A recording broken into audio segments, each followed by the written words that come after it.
En la mediterránea ciudad de Sitges se han celebrado los campeonatos de España de golf, a los que han concurrido los mejores jugadores de todas las provincias. Los partidos se han jugado en las pistas del Club de Terramar.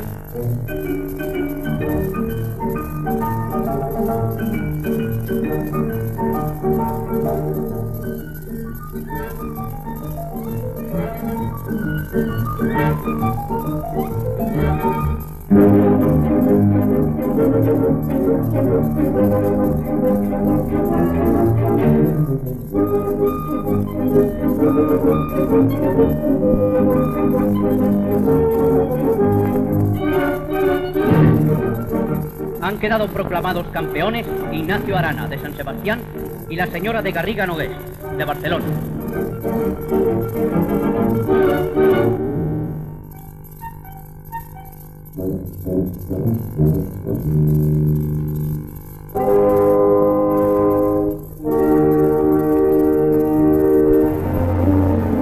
Con viento fresco de levante y mar rifada, se desarrollan en Sitges los campeonatos de España de patines a vela.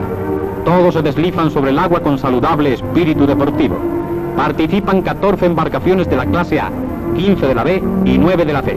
Hilario López, del Club Náutico de Badalona, totaliza 4.642 puntos y queda proclamado campeón indiscutible de España.